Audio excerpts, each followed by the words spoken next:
Assalamu alaikum wa rahmatullahi wa barakatuh. My name's Junaid Rahim. My name's Mohammad Yusuf Bashforth. And together we're affectionately known as the two white Muslims. Why would they call us that? Well, there's three very good reasons. Reason number one, there are two of us. Reason number two, we're both white. Most importantly though, reason number three, Alhamdulillahi Rabbil Alameen, we are both Muslim and proud to be so. And we're incredibly grateful for being given this time. Our brother Noman has said, could we come on and just speak a little bit into this camera about, well, basically how we became Muslim, because we're known as new Muslims. We're brand new Muslims. How long have you been a new Muslim?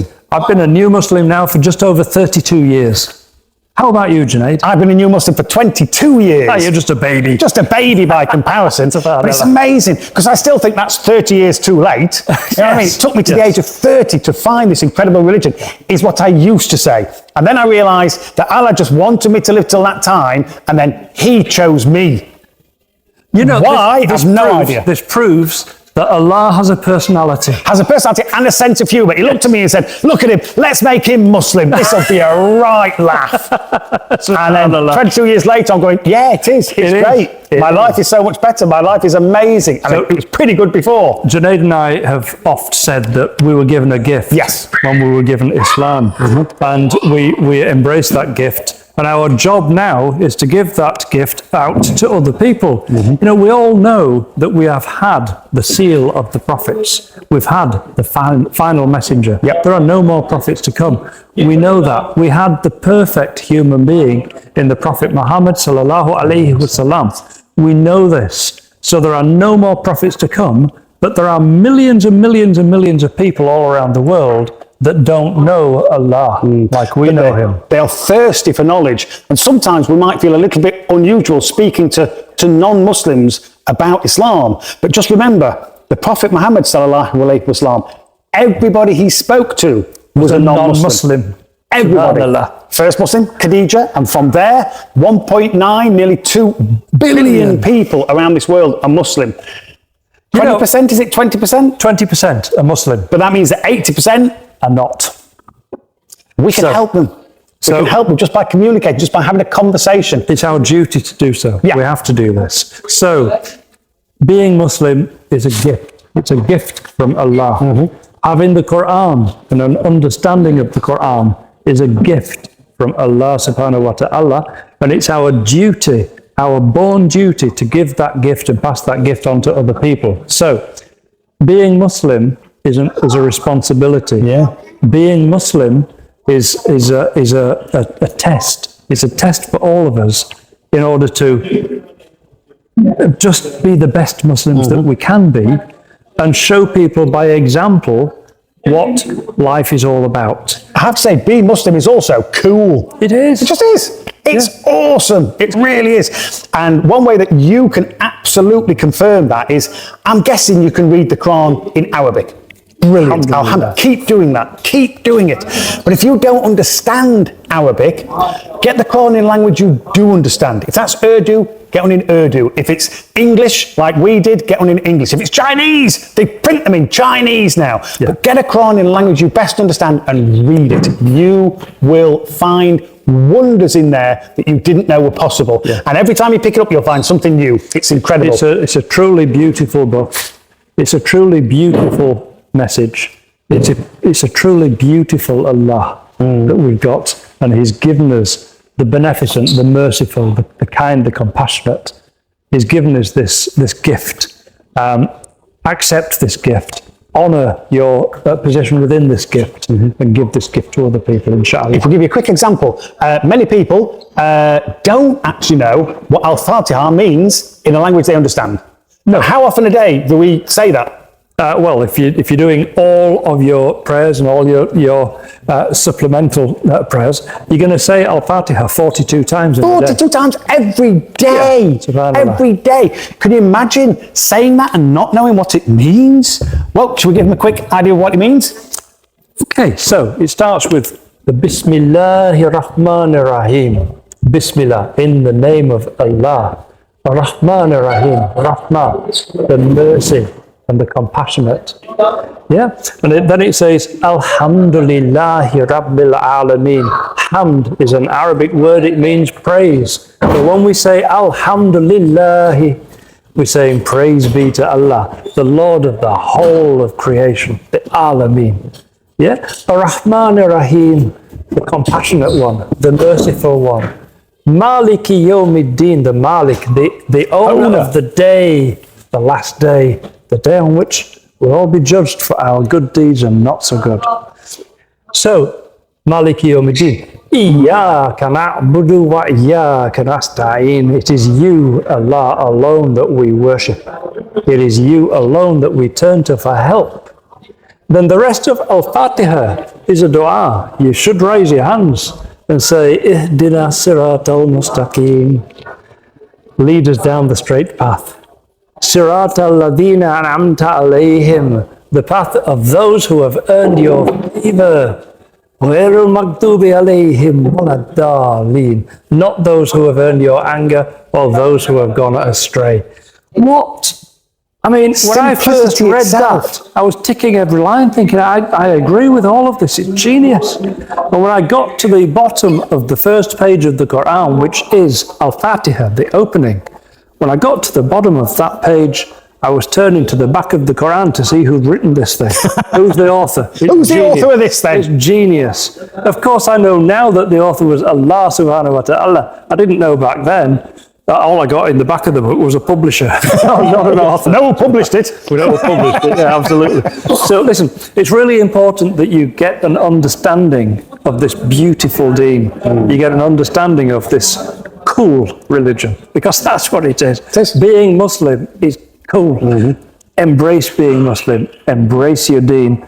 Embrace. And the only way you're going to do that is when you start to understand what the deeper meanings of all of this are. So it's amazing. Once you love Allah, everything else falls into place. It just becomes easy. People are quick to tell you the rules. You must do this, you must do that, you can't do this, you can't do that. Boyfriends, we're told the rules, but actually, once you get a love of Allah and the Quran and our beloved Prophet and all the prophets before him, the rest just kind of slots into place. Yeah. Then you want to pray. You don't want to drink. You don't want to do all these things. You do want to do good. And it's cool. It just gets easier. Yeah.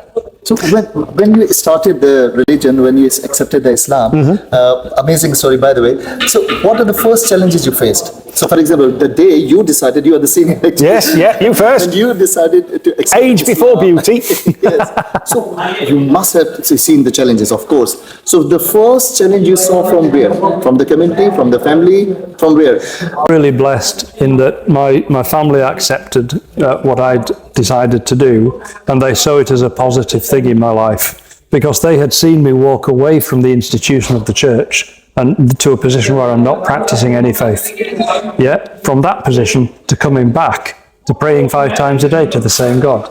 You know, subhanAllah. So they were really pleased what I'd done. There were some of my friends. I called them friends in those days. They're no longer friends, because you know who your true friends are, because your true friends are twofold.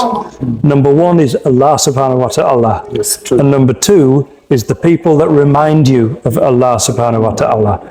So if you've got any friends that don't fit into that second category, get rid of them.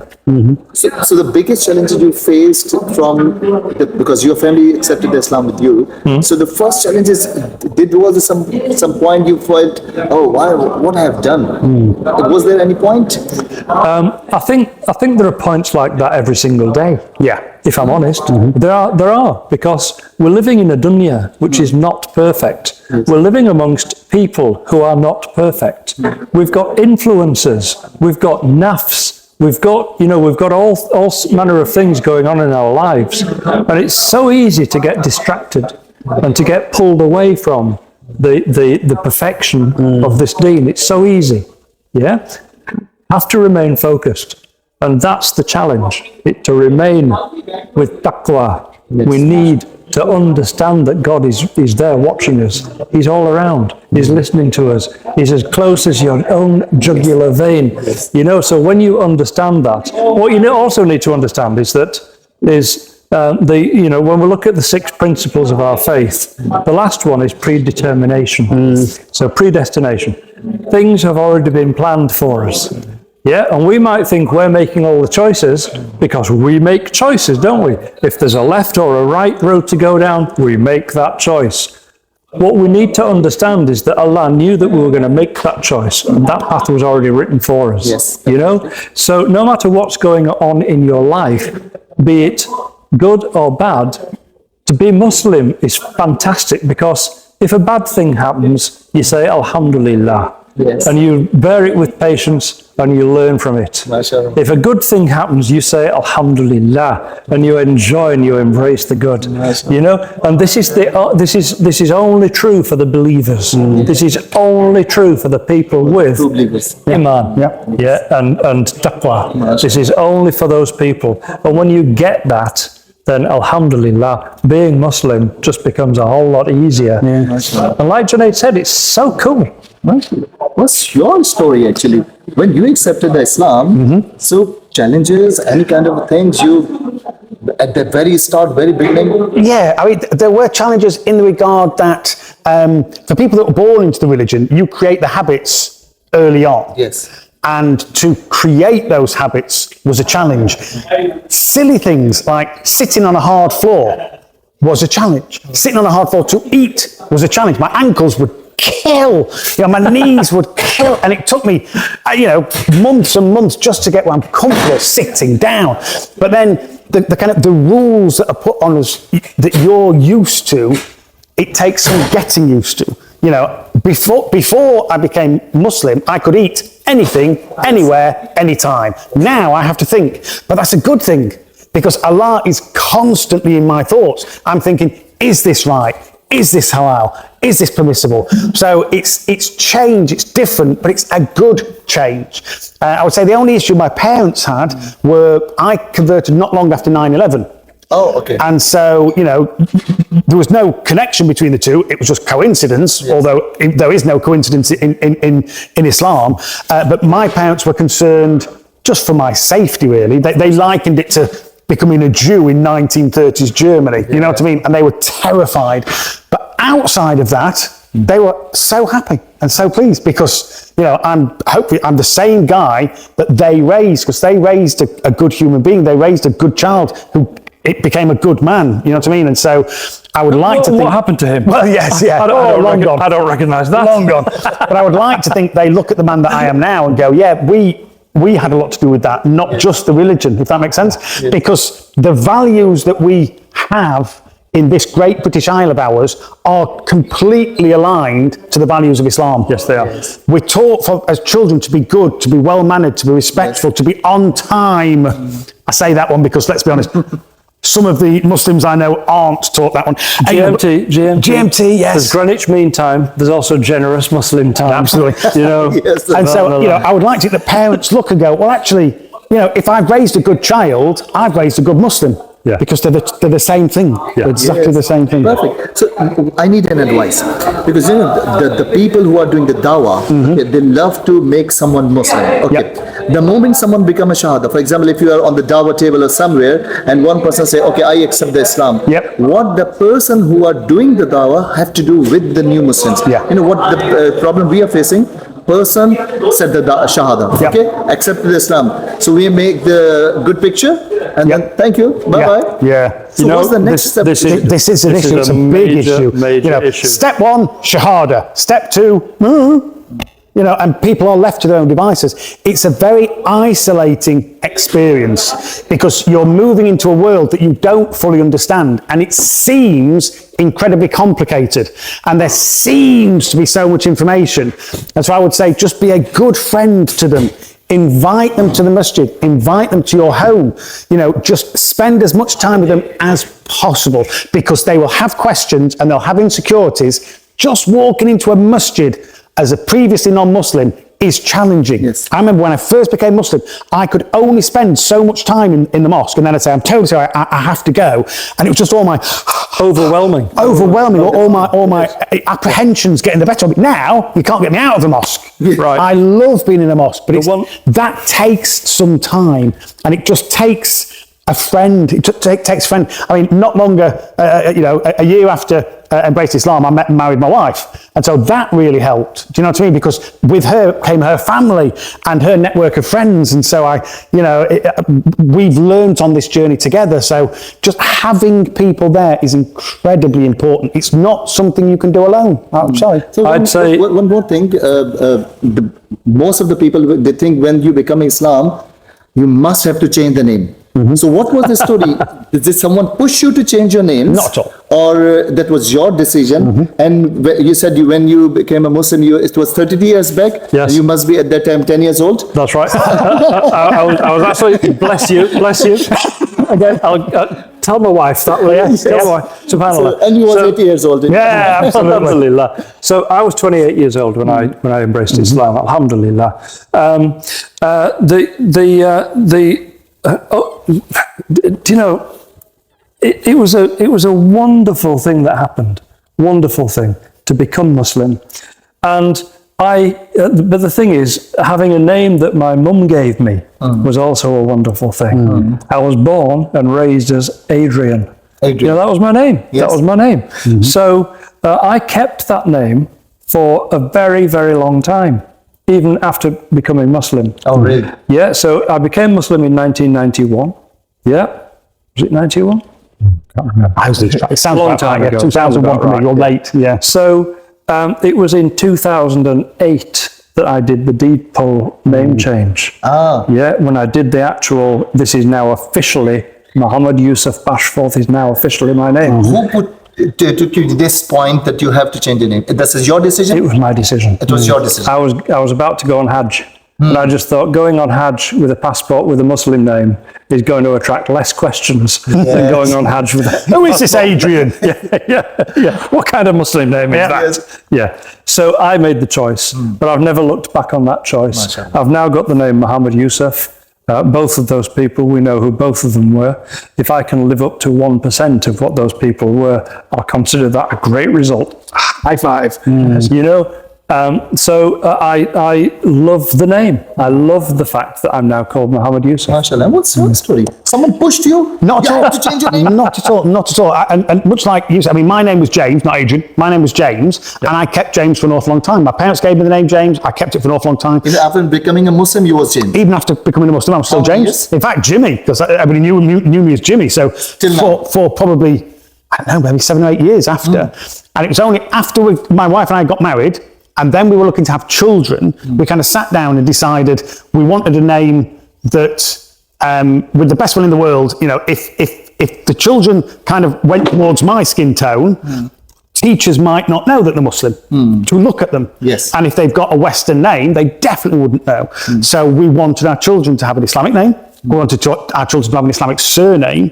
And so we sat down, and I'm the only person I know whose wife chose his name for him. So we got together, you know, Not the mum. not the mum, you know, my wife chose my name, my first name, because it was very similar to James, Junaid, very similar.